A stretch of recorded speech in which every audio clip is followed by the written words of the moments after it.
Long Shot the Dice Game, Gran Turismo 7, and Everything Everywhere all at once. This is Staying In. Like, my mum has become essentially my own kind of like private curated like Reddit list. r/mum. Don't go to r/mum. No.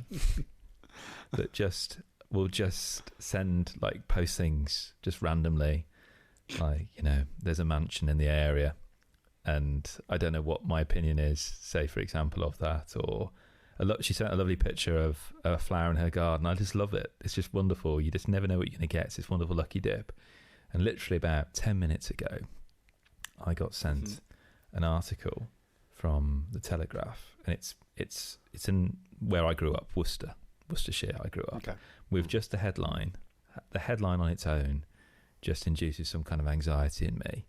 All three of us have been to weddings and stag do's, and two of us have organised stag do's, and I don't know how this would ever work, A, as a stag do idea, but also as a business one could run. So what do you think is one of the worst places to stage a stag do? A campsite. Funeral parlour. How about a particular mode of transportation? Oh, and a camper van? And a mini? No, different terrain. What do you mean, a different terrain? What, like an hovercraft? A ferry? A kayak? A little bit bigger, between a kayak and a ferry. One of those boats from the old South in America with a paddle steamer. Oh, yeah, paddle steamboat. steamer. Yeah. Oh, nice. No, so the headline is Canal Boat Stag Party Ends in Disaster. Canal boat would be good if there was 3 or 4 of you. Yeah. Brilliant. No, because the thing is, with a canal boat, you've got to go through locks. Right? There is a degree of responsibility, yes. There is a degree of responsibility, and if we know anything about stag do's in general, now I'm not saying stag do's I've been to, because the people I know tend not to have irresponsible stag do's, but if we know anything about British drinking culture and stag do's, it's that the last thing you want to do is give a load of lads the ability to fundamentally change the flow of water in the British Isles. Like, that's not a good idea.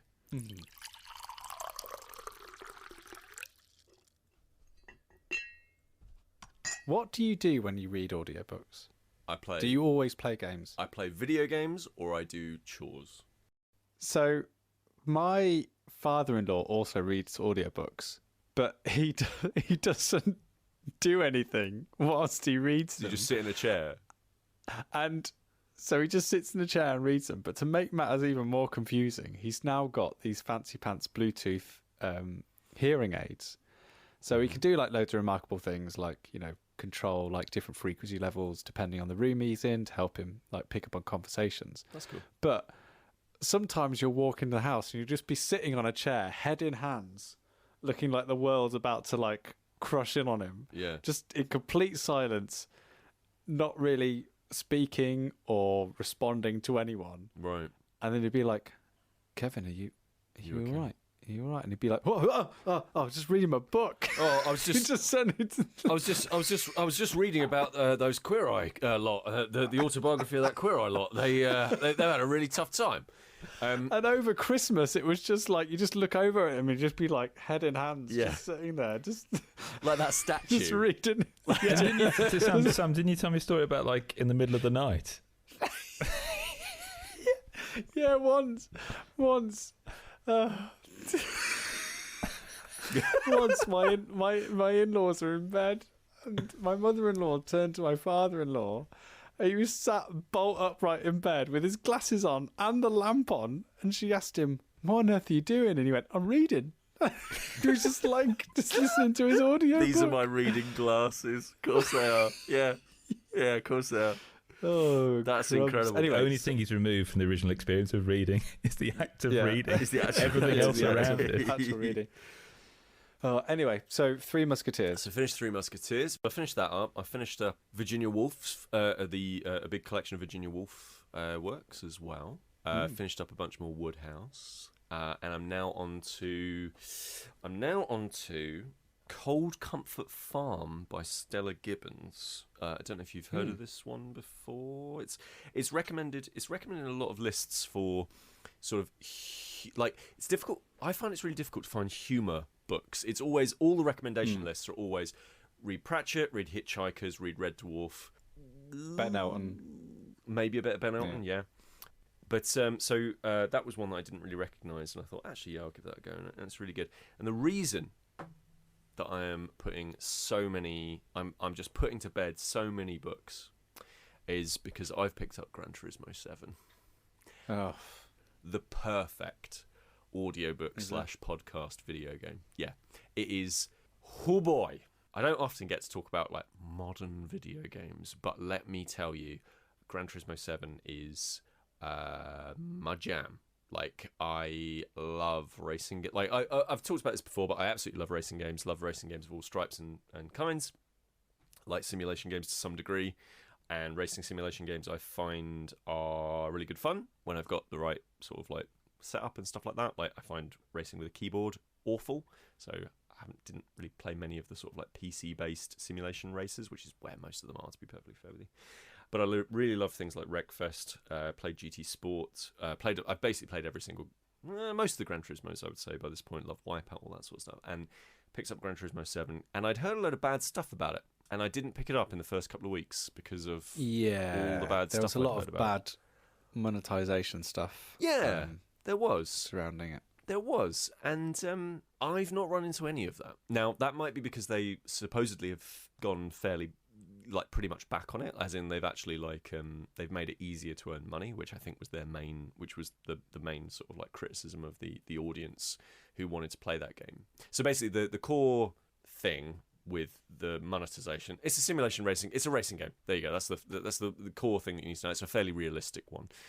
If you've not heard of Gran Turismo before, the core monetization thing, which I think is the thing that got people sort of spooked to begin with, is they actually have, you pay for everything with credits, and you earn that naturally through the game just by playing. That's the one currency they have, and you can also just buy more of it in the PlayStation Store if you want. You could buy it in packs of however many millions of credits and stuff like that. And you buy cars with that. And there was a criticism of the game that basically when it came out, it was really difficult to earn money. Therefore, surely they were trying to sort of gouge you for a bunch of money. And maybe they were. I don't know. But I didn't play the game during that first couple of weeks. I played it basically about 3 or 4 weeks after launch. And I have not run into any of those issues. It feels like the same Gran Turismo grind as I had back in Gran Turismo 2 days. And I'm going to specifically point at Gran Turismo 2. Did you folks ever play any of the Gran Turismo games? I think Gran Turismo 4 might be my jumping on point. I'm just going to have a look at, what was the PlayStation 1 one?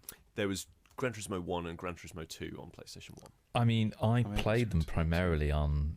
You remember when back in the day when you'd get a PS1 and a PlayStation 2, it'd come with a little demo disc. Yep. Gran Turismo was often... I'm right in saying Gran Turismo was often seen as the kind of the benchmark or test for a new console's prowess, essentially. Yeah. And that's... So when when you get a new console, you want to think, okay, what does this thing do? Gran Turismo, chuck that in. That's a great way of okay. Well, look at that, and that was it really for me. It was always just it was almost something that you put on in curries to show how good the telly was and how the console was, and that was it. Absolutely. And Gran Turismo 7 does that. Weirdly, it does it. So I'm playing it on PlayStation 4 because I don't have one of those fancy pants PlayStation 5s. Gran Turismo 7, I think, does that for PlayStation 4 because I have never played a game that is more beautiful looking from a high fidelity perspective, like in terms of artistry and stuff like that. It's very, very good, but it's trying to do realism, right? It's not trying to do this like naturalism, like I don't know, like Sekiro or I don't know, something else like Uncharted, right? It's not trying to do naturalism in that way. Those games have really good art direction, whereas this one it's got good art direction, but it's trying for realism. I've never seen a game more beautiful on PlayStation 4. The sort of visual tricks that they're doing. So, for example, when you, and this sounds really petty, but like when you drive into a tunnel in GT7, the eyes of the camera take a moment to adjust to the darkness. Oh, that's cool. Yeah, I like that. Right? And when you are driving underneath, let's say, a dappling light through a tree, that dappling... Do you get that, like, flickering? You get that flickering, but you also get that flickering on not just the bonnet, but on the dashboard, and that's then reflected on the window that's in front of you. Like, wow. The whole thing looks absolutely beautiful. I'm sure it looks amazing on PS5 as well. I've seen a sort of comparison video, and they look very, very similar. It just takes a lot longer to load on PS4. The reason I point at GT2 is that it feels like Gran Turismo 2 again, because it has, like, there were moments where I was sat in my living room and I would turn to Alex and I would go, "You can wash your car again," or "They've got the used car garage. Oh my god, that's really cool. That's from the original. Like, that's from GT2." Or, like, there were bits where you would buy a used car. So, and this is really, like, this is stuff that the GT2, like, really put in. Like, there's so much of that stuff in GT2. You buy a used car and you have to change the oil because, like, it's an old car, right? But there's so much more than that to it now. So it's got a story mode. So there's this through line directing you through the content of the game. One of my criticisms, I would say, of GT Sport and GT5, I think it was, on PS3, was that you kind of had to push the game in the direction you wanted to go in. Like, it didn't really sort of like move you along. Go, okay, here's the next part of your learning and your career and all that sort of stuff. Whereas 7 basically says there's this cafe, it's called. So you go to the cafe, the Gran Turismo cafe, and it has this story mode. It gives you these menu options and these literally in a cafe menu. And it says, okay, what we want you to do is we want you to go and get all of these Japanese FR road cars. Yeah, okay. Pete. I just want to return to a previous episode where Sam posed the question to the group was, which is the one subject Sam does not like talking about? Sure, it's cars, basically. Although it's a lovely image you've conjured up here of you going around a tight bend in your Japanese RV, listening to Mrs. Dalloway. Yeah, so it's exactly that, right? It's exactly that. And, like, these story things, there's very little actual story that's going on here. It's basically just go and collect these things. But it's just I was going to say, are you like a driver role-playing it? Or is it it's just an excuse. All of it's a MacGuffin, and that's You fine. dress like Speed Racer. Yeah, yeah, exactly, yeah. You're delivering tofu down the mountain. I would say a very small percentage of people will get that joke, but very few, but those people will go. So basically, it's kind of just threading you along with these things, and every part of the game is about that. So that you've got your story stuff, which is go and collect these cars and enter this competition and do all that sort of stuff, and that's fine. That kind of leads you by the nose through progressively more challenging races. Then there's the license stuff, which they've had for years and years and years, where you go and learn how to do things like controlling the weight of the car, for example, right? So if you're able to control the weight of the car effectively, you can actually hit faster speeds through corners, and the game will teach you how that works. It will teach you things like throttle control, right? So it's not just a case of it's not just a case of like accelerate is on. Like, you're using the L2 and the R2 on the controller with great degrees of analog sort of sensitivity, so that you don't just, in the wet round Nürburgring, you're not just going to like a second gear turn and then as you come out of it slamming the acceleration on, because basically your back end just like ends up turning out. And the game will teach you why that's happening, why it happens, how different cars handle that. So if you've got a drivetrain that's FF, FR, MR, four-wheel drive, RR, like whatever these weird little combinations of cars are, it will teach you how to handle that situation and actually get better at driving. I suspect that'll be really interesting with the adaptive triggers on PS5. I bet you it would. And here's the other fun thing about the controller, and this is how, I did this with GT Sport and I've been doing this with GT7. The thing I always feel like I miss out on whenever I play a racing game like this is I don't have space in my home for a racing wheel and a racing setup. And believe you me, if I did, I would probably put a few £100 into a cockpit seat, a decent steering wheel, and a decent set of pedals, because I absolutely love racing games. But I haven't done that, so I haven't been doing that. But What GT7 and GT Sport has is you can use the PlayStation 4 controller. I assume the PS5's probably got this as well. You can actually use that as a steering wheel. So you actually tilt the controller itself. That's what I like. Yeah. To drive to turn the wheel of the car. Now it sounds because in sport they had this, and I just thought this is surely a gimmick. Like, I've played Wii games. I know what this motion stuff is like. This is nonsense, and this is going to be rubbish. I have not changed since I tried using a steering wheel in that way.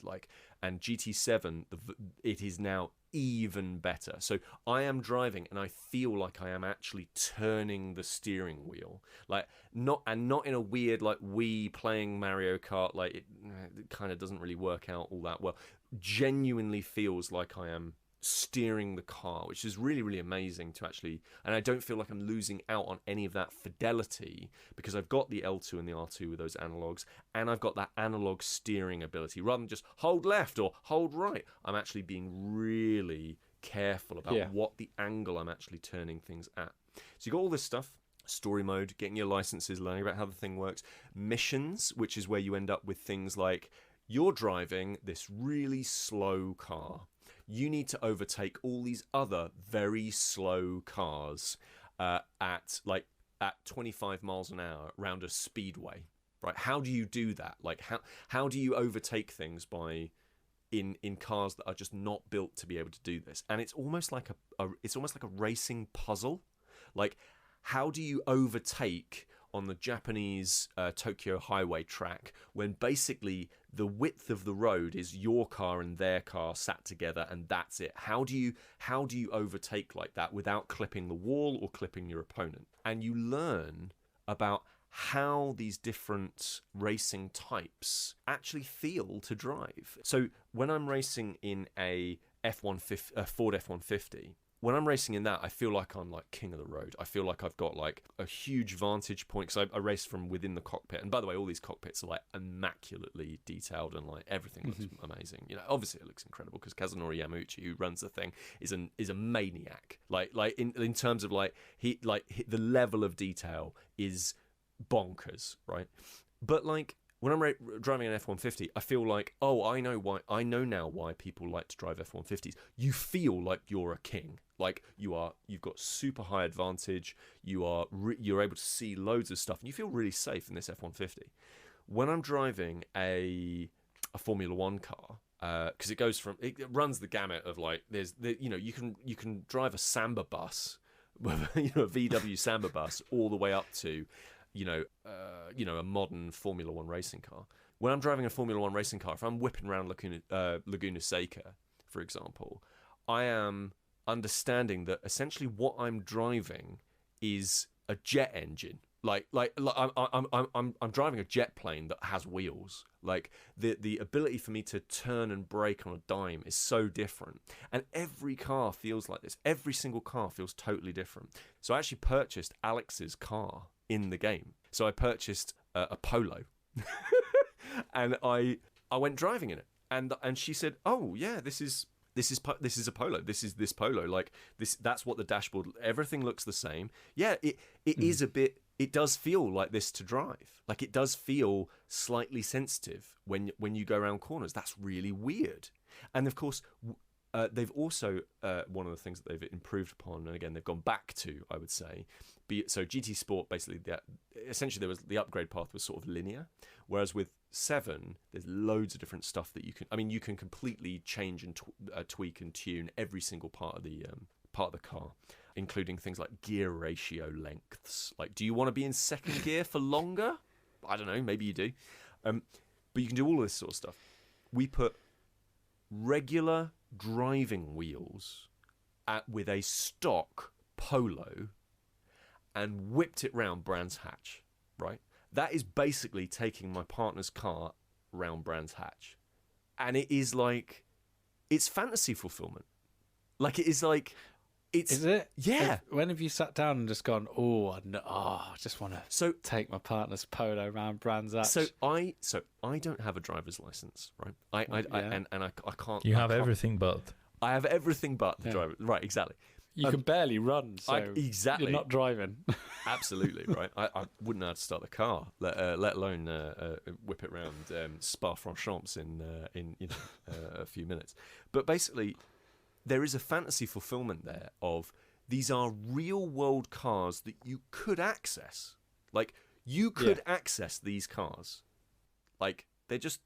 Some of them are regular cars, and obviously some of them are supercars, some of them are concept cars, and all that sort of stuff. But you can get a Polo, and you can take it round the Nürburgring, which is a real thing that, as a human being, I couldn't do it because I'd get arrested. But Alex could take her car to Germany and go round the Nürburgring because it is just a public open racing course. She could do that, yeah.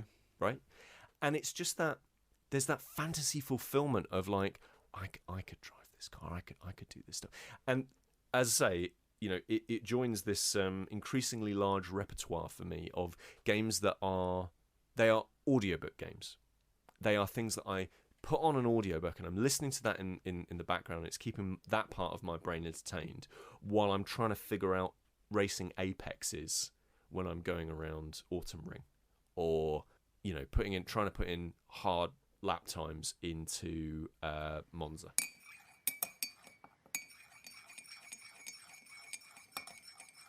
So with the story then, so the group had rented 3 barges for their drink-fueled weekend, but by the end of the first day, one lay partially submerged and another had been abandoned.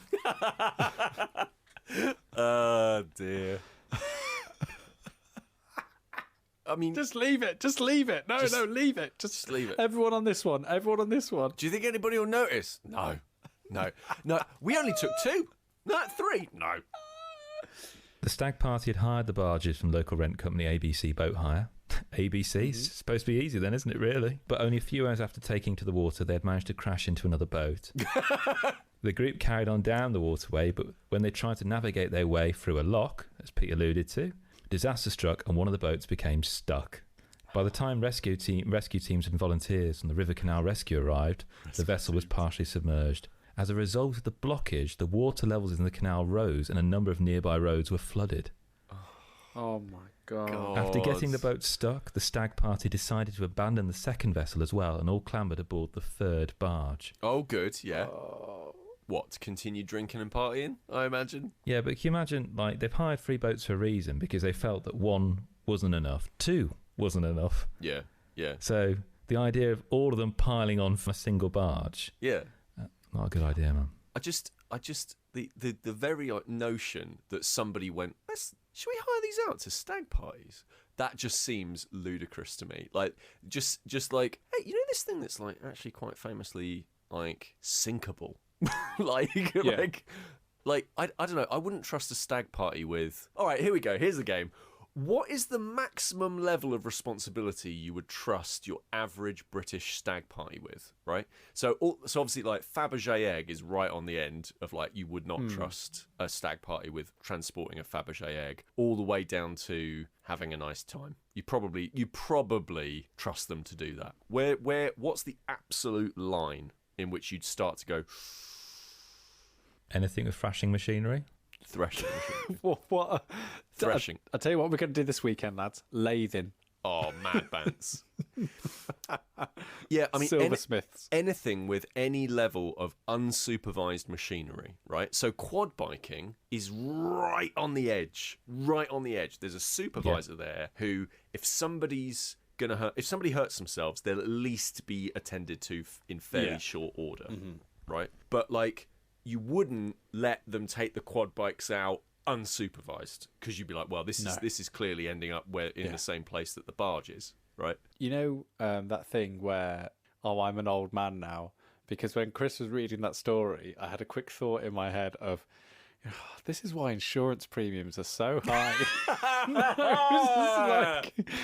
I thought the same, genuinely, Sam. I was just like, if people could just behave themselves and treat things with responsibility, I wouldn't have to pay a 50 quid deposit just to go camping like I had to do the other day when I went on a stag do. And I was just like, what has happened? What has happened? The thing about that, Sam, is what that means is some party before you has caused £50 worth of damage to your average campsite. I don't know how you make 50 quid's worth of damage to like a tuft of grass, but it's definitely been done. I think we all got a clue when we turned up, and we all went there. There were tents already pitched for us, and we were setting everything up. And one of the stag party pointed out that in the middle of the dirt there was just this sign saying, "Please don't burn these logs," and it was just like stakes that they'd used just to like demarcate areas, and just like they've only put that sign there because someone has basically set fire to half the campsite. It's like remember when we first started doing escape rooms when we were in Bristol? The preamble before going in was really short, and in each subsequent year we've gone to an escape room, that preamble before you go in has gotten longer and longer and longer. Please don't yank the radiators off the wall. Please don't try and get out of the windows. Don't smash anything. Nothing needs to be attacked or punched. Like, if it doesn't easily move, it's not meant to be moved. It's probably my favourite one. Yeah. Oh, crud.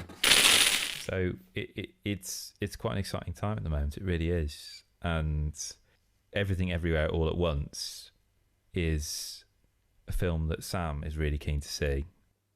Yeah, so I'm checking out, guys. I'm going to. I'm currently playing Trip 1907, which is an interactive escape the book game.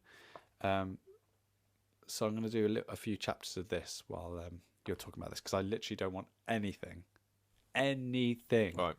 I've watched the trailer once and I was just like, all right, yep, I need to see that film. I don't want to know anything, so I'm checking out. So send me a text when you're done. Bye. All right, off you go. Bye. Okay, so this comes from Daniel Kwan and Daniel Scheinert, aka the Daniels. They're called Daniels. Did you ever watch Swiss Army Man? No. Well, they're the directors of that, essentially. Okay, is that good? Is that a recommendation? I would say so, yes. It's bonkers, and for those who've seen it, you'll know what I mean by that. Okay. It's often been derogatively called the farting corpse movie. But okay. But it's strange because behind that really bizarre and macabre premise is a lot of heart, actually, strangely, and that's what kind of attracted me to Swiss Army Man. It never allows itself to get too saccharine, and it realises that actually, in the case of Swiss Army Man, love can appear in all sorts of places, and it's beautiful and ugly, and it can be both those things simultaneously, and it can be heartbreaking and uplifting, and in some respects, a bloke stranded on an island or stranded with a corpse that only communicates through farting can actually have a lot of heart. And I know it sounds ridiculous, doesn't it? It's interesting you say that you don't really follow film news. Well, the interesting thing about Everything Everywhere All at Once is I've seen no billboards for this film at all. All the marketing for this film was really relied on word of mouth, and it released in the States a few weeks before it released over here. Yeah. And it's just been these whispers, rumors going, oh my word, you need to see this film.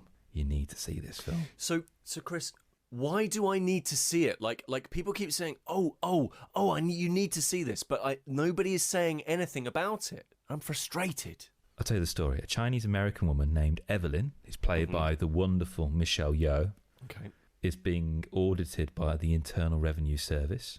Yep. And the kind of like figure for that, the officer in charge of that, is played by Jamie Lee Curtis. Okay, yep. And Evelyn is a frustrated owner of a laundrette. Okay. And they have grown embittered and distant from their lovable but hopeless husband, Waymond, who's played by Ke Huy Quan. And this act is particularly, is notable for their return to cinema. They haven't done it in years. They were in The Goonies and they played Short Round in Indiana Jones and the Temple of Doom. This is them coming back to cinema. Oh, wow. Okay. Yeah. And what a film to come back to. And they are phenomenal. And you mentioned another actress earlier. Sorry. Michelle Yeoh? No, the other one. Jamie Lee Curtis. Yeah, I recognise that name. Who's Jamie Lee Curtis? She played Laurie in Halloween, and also last film I saw her in properly was Knives Out. Okay, right. So talent, talent. Lots of talent. Okay. And Evelyn is also perplexed and becoming more and more estranged from her daughter Joy, played by Stephanie Sue, who's also incredible, all whilst housing her relatively conservative and traditional father, Gong Gong, played by James Hong, another fantastic, legendary actor. Okay. So this premise here has all the makings of a soap opera or a farce.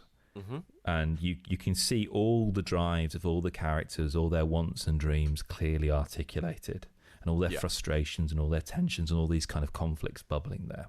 Yeah. You know, you've got a daughter who wants her sexuality accepted, a husband who feels forced to enact divorce proceedings though he doesn't want to, he doesn't know what else to do, a father that wants to be waited on, and in the centre you've got Evelyn, a woman who wants to earn their father's pride and respect. So you kind of, it sounds like a very typical indie film. You can imagine watching the trailer, some acoustic guitar playing, lots of scenes filmed in abandoned places at sunrise and sunset, all those kinds of things. You know, you'll see like the laurel wreaths to say how many awards it's got from like, you know, different festivals. Now, take that premise and imagine that you force-fed it like a ton of psychotropic drugs. All right. So Evelyn discovers that she can travel between multiverses and live the lives that could have been, and importantly, bring back the knowledge and skills from those other universes into her present universe. And then chuck in some science fiction, some dark comedy, some fantasy, martial arts, and a bit of animation, and basically just strap in, really. It is an absolutely bewildering, beguiling, fireworks display of a movie that simultaneously and effortlessly conveys to you their conception of the multiverse so succinctly in 140 minutes.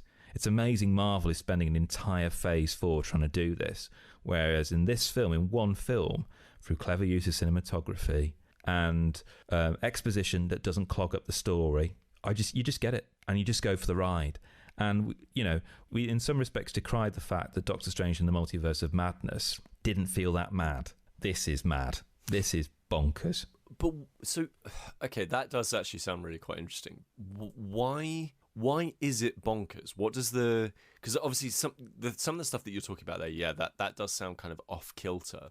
But what is it that kind of takes it into the world, like into that world of, is it psychedelic? Is it just kind of like, does it come out of nowhere? Does it what is it about it that actually just makes it like off kilter? So to give you an example, one of the worlds they go to is a world in which everyone has sausages for fingers. And rather than just being a little visual gag, you'll cut back to this world and you see these people living their lives. You know, it cuts to Evelyn playing the piano with her feet, because obviously you can't do a lot with your fingers. So the entire world has been designed around stuff you can do with your feet. And it cuts actually to, in a brief kind of flashback to 2001, the opening, where you see ape-like ancestors with sausage fingers killing, you know, essentially what would become Homo sapiens. It was that point where that choice was made that led to that reality. And I don't really want to spoil it too much, but what I should say is that it's not just about Evelyn. Evelyn, in some respects, has been chosen because there's a bigger threat than Evelyn just having to fulfill her taxes. And part of the comedy of it is she is suddenly thrown into this, where there's this huge kind of universe-shattering mission that she has to complete, where the stakes are incredibly high. But she's torn between that thing. Genuinely, she's torn between that and having to get her taxes done. And it's incredible. And what I love about it is trying to kind of make sense of it. It's pointless. Just go for the ride. Don't bother. Just go for the ride and just let it just enjoy that high. And with that, and this is where the Daniels are so perfect with this, and this is why it's an indie film that feels more indie than it feels like an indie film that's standing toe-to-toe with Doctor Strange and the Multiverse of Madness. It surpasses it, in my personal opinion, is that all the effects, everything was done basically by 6 people. The directors themselves taught themselves some rudimentary CGI to kind of design in clever camera trickery. It's phenomenal what they pull off here. But at the centre of all this kind of martial arts kung fu stuff that erupts, which is amazingly choreographed, is this human story of a family, and how all this multiverse stuff is just this wonderful catalyst to try and expose and confront these tensions that have manifested in this family dynamic. So you get this wonderful kind of moments of heartfelt moments between family members, and it's got this gorgeous core and the anchor the core that everything orbits around is the titanic performance of Michelle Yeoh, who this is a career-defining performance. It is phenomenal. They're all fantastic, the cast in this, genuinely. And I went and saw it with my partner, and the drive home, we weren't trying to. We realised when we were talking about the film, we weren't trying to puzzle it out, piece it together. All we were talking about was our kind of phenomenological experience of it, how it made us feel. Nothing about, oh yeah, I like that scene here, that there. No, it's like trying to dissect a painting, just when you actually should be looking at the whole thing, and just how was the meal itself as opposed to this section of the meal. Just enjoy it. Just enjoy it. There are scenes that I saw that I never thought I'd ever see in cinema. I never even imagined they would occur in cinema. I can't imagine anyone thinking about putting that on the screen, because it's just such a bonkers concept. And I'm not even going to say it works. It's just there, and it's just beautiful, and it's refreshing, and it's everything I hoped it would be. And it is everything, everywhere, all at once. The title is the clue. That sounds really cool, man. That sounds really, really cool. Like, in a world of cinema that every outro sting is a joke, every soundtrack is, you know, a 1980s or 1990s pop song turned into a sort of like melodramatic cover or dark cover, where every other sort of movie feels like a rehash or a remake or whatever. This kind of sounds like a genuinely new experience. Like, that sounds interesting. I'll tell you one thing I'm glad about. Go on. I'm glad to finally have my voice back. You lost your voice. I lost it. Yeah, I lost my voice. Where did you put it? I did. What happened? But yeah, I think it was hay fever just crept up on me so bad that I got this sore throat. And then I was at a leaving do for a colleague, which was a very noisy place, which involved a lot of shouting, which didn't help. My job involves naturally a lot of talking. And then I went to Chris's, and we had a raucous gaming evening, which Oh my word. also involved a lot of talking and shouting, debating, consideration. You had everything. Teamwork, and I think all of that contributed to my voice being lost a little bit. But it was worth it, absolutely worth it, because we played for the first time since February the 21st, 2020, Pandemic Legacy Season 2. So Chris and I started Pandemic Legacy Season 2 less than a month because it's February, less than a month before lockdown 2020. Isn't that bonkers? And we've only just picked it up again. And quite rightly, I'd say, we felt it would be a little bit insensitive to resume that during. It didn't feel right, Absolutely. did it, Sam? It didn't feel right. Mm. No. And we'd also picked up Jaws of the Lion, which is a superior game. So, but we thought, okay, we sunk in a few months when we met up last week, didn't we? yeah, we did. Well, no, we only did 2, but we played it 3 times. So we lost 1 and lost.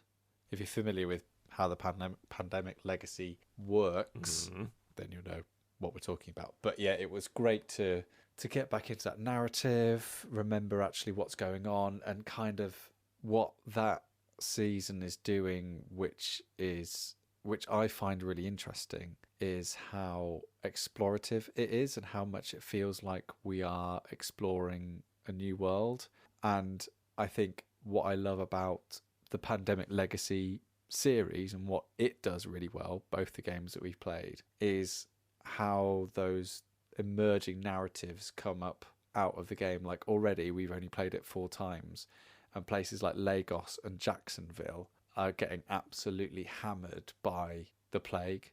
And you know, those will be different cities and different locations for everyone who plays it, but it's just like already me and Chris have got this narrative about like but we've got to save Lagos. Like Jacksonville is getting hammered, we just got to get stuff to Jacksonville, just save it. Like we're almost now trying to decide which is the city that's eventually going to be lost, because Pandemic Legacy Season 2 has this new feature where you have these little like scratch card panels on the bottom of the characters. So if you're ever left in a city which has basically become so overrun by the plague it's been lost, you will get exposed and you scratch off one of those little squares at the bottom of your character card, and it'll either be nothing, it'll either be a scar, which will give you some sort of detrimental effect, like one less card in your hand, or your character could just die.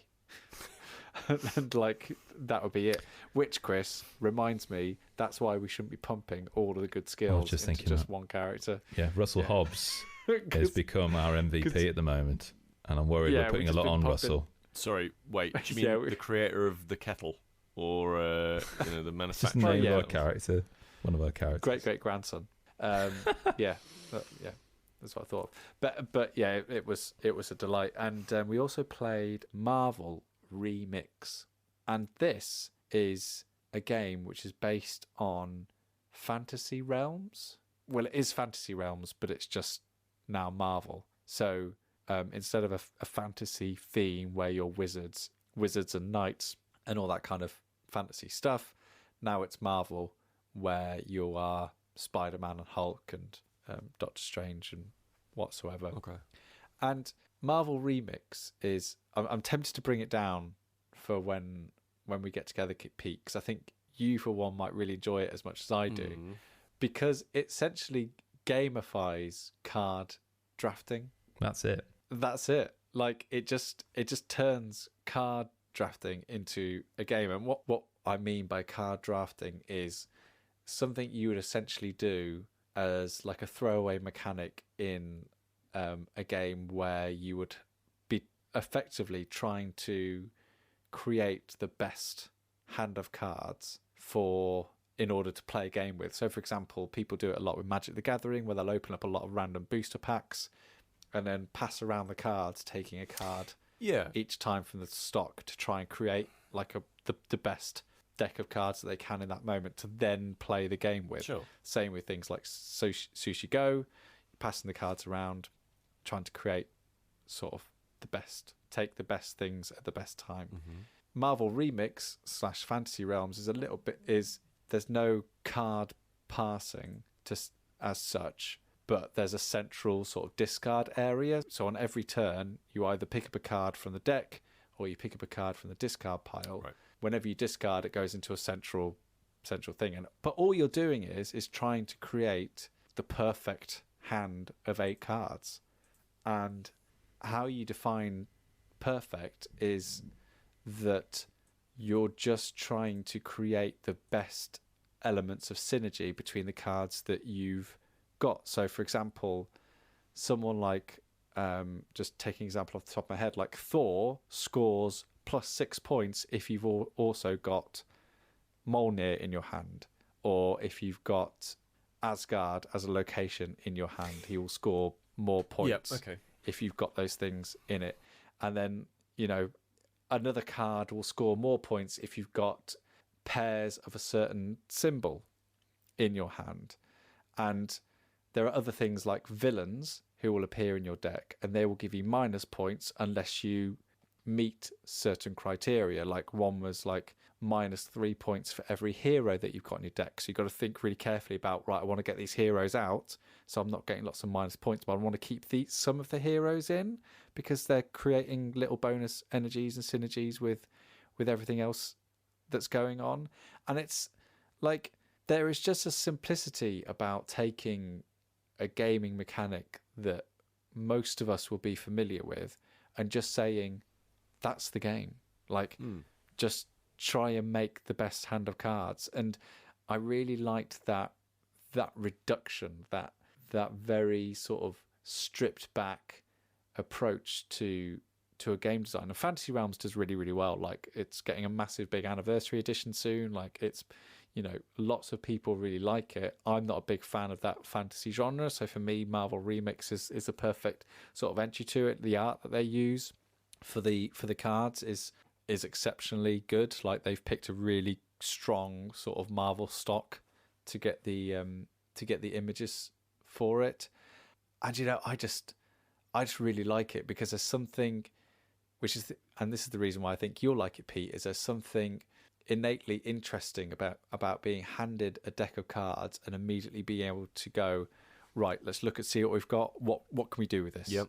It's like it's like the it's like the shopping bag challenge in Ready Steady Cook. It's like, I just bought you a random bag of stuff for 10 quid. What can we do with it? Like, we've got some stuff. Yeah, we've got some stuff in the larder. We've got some stuff in the cupboard that we can add. But how are we going to make the best out of this situation? What I think's really interesting is that you can end the game really quickly, because the game ends when there are 10 cards in the discard pile.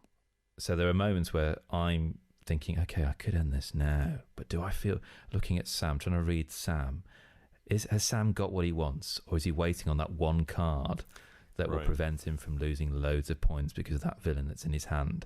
And I can only infer based on what's in front of me. Oh, he picked up that card I discarded last time. It must mean he must have this card. There's no way he would have picked it up otherwise. Or did he just pick it up because he wants the game to keep going on for longer, because he knows it'll end if we have 10 cards in the discard pile? And it's such a simple little thing. Yeah. But already the cogs are whirring, and that wonderful, that kind of sense of knowing when to end the game is something that's really lovely, because you could just end it because I'm done with this, I want to end it and just see what happens if you wanted to. And you know, it just does a real good job of handling those delicate moments where, you know, you might just want to discard a card and come back to it later, and those little like elements of risk and reward, like, you know, just drawing a card off the top of the deck, knowing that it's going to add to the increasing discard pile, which is, you know, elements of that from Lost Cities and games like that, which I really, really like. So yeah, that was a joy to play. I've ever told you about the time when I used to work in local radio. Someone gave me the gig once of being the PA announcer at a boat show near where I lived. And for the whole day, I basically just had to talk about how good boating was and about what different things you could see around the show. Wow. And the pun intended, I've never been more out of my depth in terms of like having to talk about how good the boating action was at this particular boat show. God, look at how well that's floating. To be honest, I made the mistake of saying, and messing about in the water at 3 o'clock, it's the Wind and the Willow show for the kids. And then I was just like, well, I'm just going to repeat that line every hour now, on the hour, until 3 o'clock. Yeah, that was good time. I think I got paid a couple of £100 in vouchers. No, in boat vouchers. In boat vouchers. They have their own currency down at the wharf. the National Boat Voucher Council.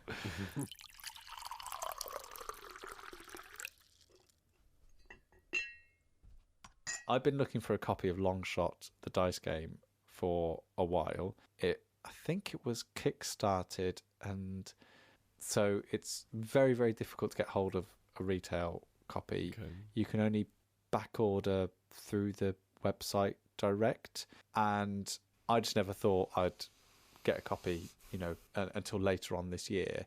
But I was in Travelling Man in Manchester and I saw a copy and I was like, oh my god, but this is a lot more than I would spend on this copy, a copy of this game. So I left it thinking, no, I wouldn't bother. Got halfway back to the car, Chris, and I just stood and I just stopped and I was just standing on my own in Manchester.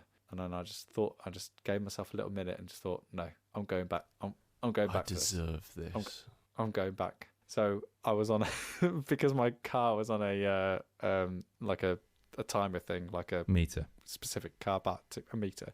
I had to run back to Travelling Man, put down this copy, put it on the credit card. I think that's a problem for future Sam to deal with. and then I picture this copy in this small little box with a little magnetic lid with these 8 wooden horses on the inside. Chunky pieces. And lovely chunky pieces. My son is obsessed with them, and I worry about them every day that they're going to get lost / damaged. Mm-hmm. But he's got to have his nays. Anyway, so Long Shot the dice game is a roll and write game. Tick, tick, tick. Yep. Let's just get out there. But it is also a gambling game. Okay. And it provides such a safe, reassuring, and relaxed, I don't know if relax is the right word, but it provides such a lovely space in which to explore that thrill of gambling and wagering that is exemplary. Like, I think it's one of those wonderful experiences where if you're like me and you love the feeling and the process of gambling, but I don't bet on horses, I don't me bet either. on anything besides the lottery, but I love a little bit of risk and I love the reward that it follows. So if there's something that can provide like a safe, wonderful space to do that, which also doesn't feel too overly competitive with other people, like my gambling is not going to take other people down, then that's a kind of like thrill and balance that I'm looking for. Then, you know, this is the game that does that. Because how it works is you have these 8 horses that all line up on this start line at the beginning of the game. You roll these 2 dice. One has got numbers. One is a D8, so it's numbered from 1 to 8. The other one's a D6, but I think its numbers only go between 1 and 3. And the D8 tells you which horse is going to move, and the other dice tells you how many spaces that horse is going to move forwards. So the first thing you do is roll the dice, move a little horsey. Then you look at that horse, and at the bottom of that horse's card are all the other horses that are in the race. And if it's got an X on one of those horses, it means that horse is also going to move 1 position forward. And then once you've done all that, then it comes to the roll and write part of it, where you decide how to spend that dice roll as currency, essentially. And you can do things like spend it at the concession stand, which is like a little grid-based puzzle, which can give you several bonuses. There's the option to buy a horse. You can, like Chris in the first round just went, I'm going to buy a horse.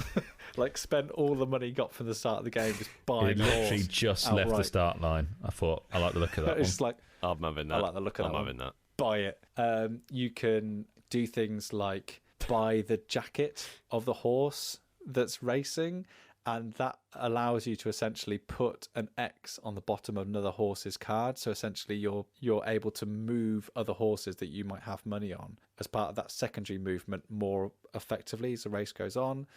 And then the other thing that you can do, which is fundamental to how the game works, is placing a bet. And you start off with $12, and you've got to manage that money in placing bets on horses that you think you're going to win. And the joy of this game was remarkable, because as you said, like, as when we first started, me and Chris kind of had our eyes on a couple of horses to start with. Chris just bought his, I bought mine a little bit later, and then we were kind of like set, because if you own the horse that wins, you get a certain, you will get a payout essentially. So you're kind of investing in that particular horse winning. So me and Chris were just shouting and screaming at the table, like, come on, number 3, come on, number 3. And like, Chris just did that thing where he marked number 3 on my horse's card. So it was just like, yes, number 2, like skips 3 heads forward. But who's this? It's number 3 coming up behind. Like, it's always there, just tracking behind mine. And I thought in this game that once like some of the positions would be decided, that the rest of the game would be a bit of a damp squib, but it was even more exciting and tense than it was at the start. So Chris's horse finished first, mine finished second, and then we were left with the other 6 horses. And me and Chris have been putting all our energy and all of our money on these 2 horses, hoping that they would win.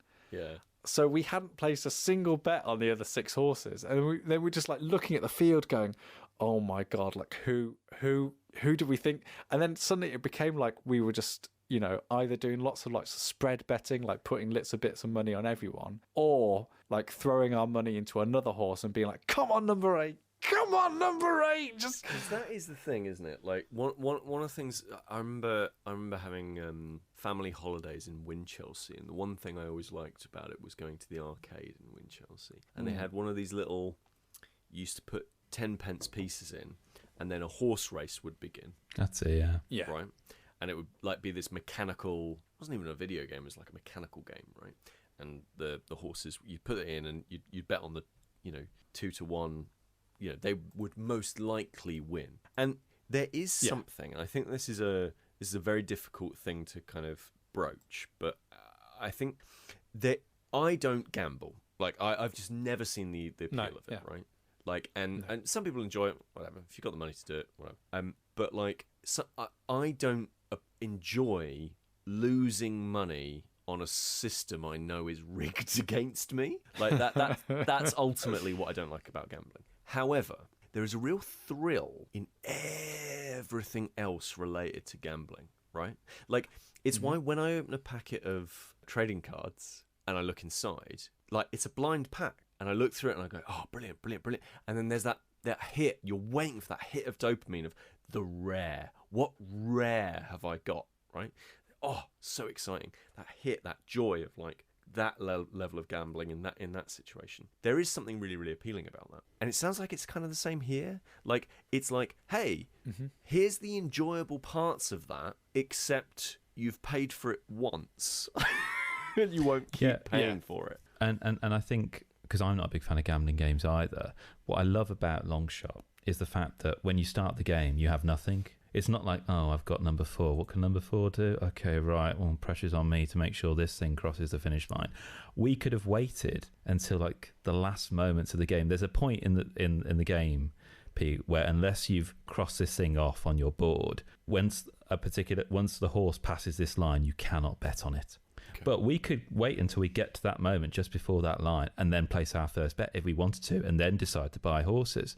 So I really like that fact that I don't feel that pressure from the beginning, that everything has to go into the horse I've been dealt. Yeah. I'm just as invested in all 8 horses, some to cross the line, some to not cross the line, as others really. And there's little things you can do, like one thing Sam did to me was, in his concession stand, he crossed something off which meant he could move a horse 3 steps back. So even if it looks like it's a foregone conclusion at the beginning, there's all these slight little spanners that you can throw into the works. Not so many that it becomes a free-for-all and it just becomes a bit silly, but just enough where there's that pleasing sense of uncertainty, as you were saying, of, well, I get the rare. And we had that with the third horse. Suddenly the third horse just romped ahead out of nowhere just because of a lucky dice roll. And I think an important point that needs to be said, which I was really surprised about, is that it's so great to play a racing game that scales up player count wise. To have a 2-player, we play this as a 2-player game. This goes up to 8.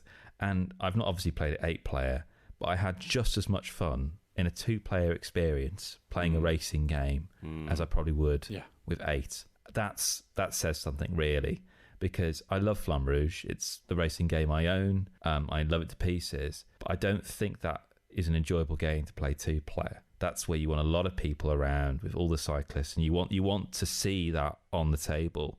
These different cyclists filling the board and the puzzle of the slipstream, all of that. Because you're always going to have 8 horses in Longshot, irrespective of how many players you have. It's great. I could own 2 horses if I want to. It's not like I get we have 1 horse each, and it's on this tight little board.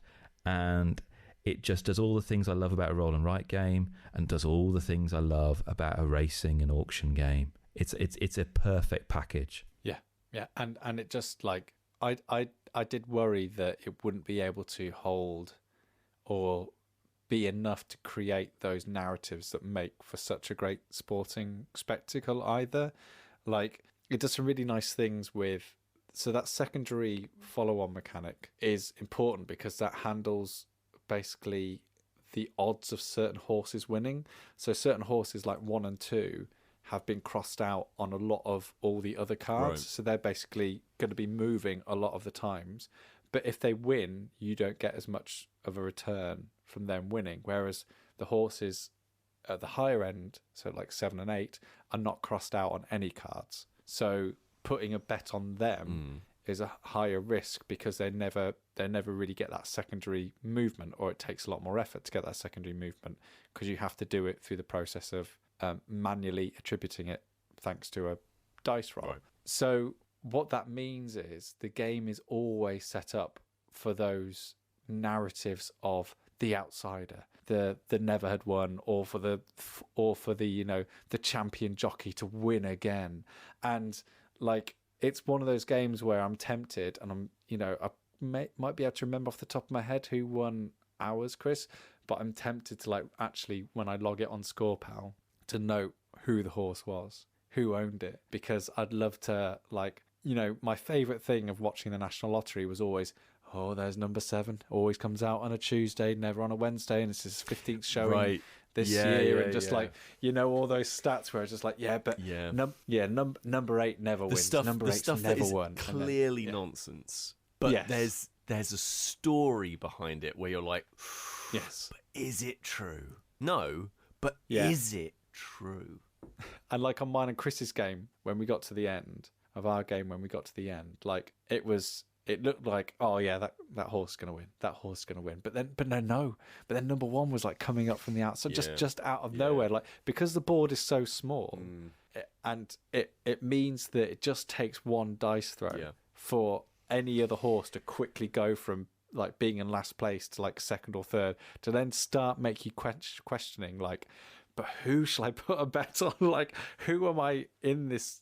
Who do I want to win in this particular instance? And it's just a thrill. Like, it's just, knowing that no one's going to come to any harm, knowing that we're just having nice fun in like a safe space. And for once playing with roll and write game, I just didn't really care about if I was going to win or not. Like, it was just a thrill to be part of that situation in that moment.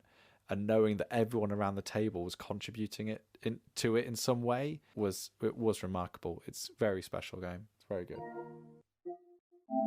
I've sent you a picture of the barge. All right, let's just quickly describe. I know. All right, well, let's quickly describe this for the. Actually, you know what? We'll put this picture up on the social medias. Should we do that? We'll put the picture up on the soc. Can I just say, all credit to the 5th Emergency Service, the the Canal Boat Rescuing Association. Ever What were they vigilant. called, Chris? Ever vigilant. Just something That's I how I never sleep knew at night, existed knowing before. they're out there. Yeah. On guard, ready to help in any canal-based emergency. Our 5th line of defence.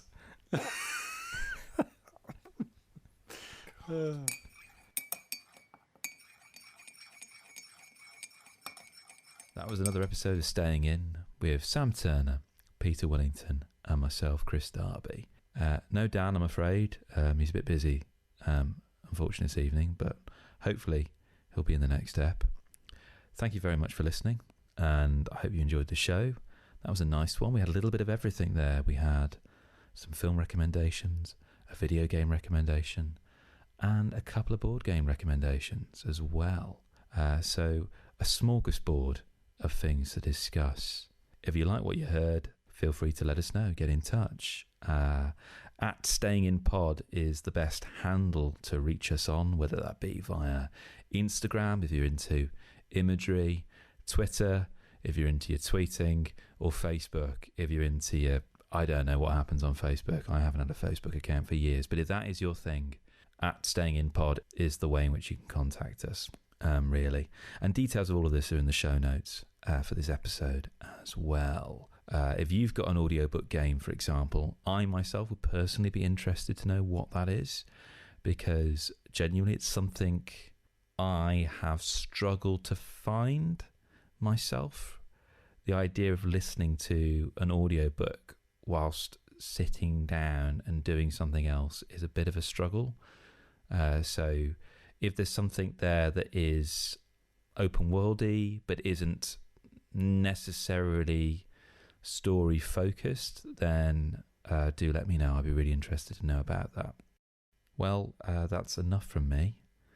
I'm going to try and see if I can book tickets to go and see another showing of Everything Everywhere All at Once. Bye.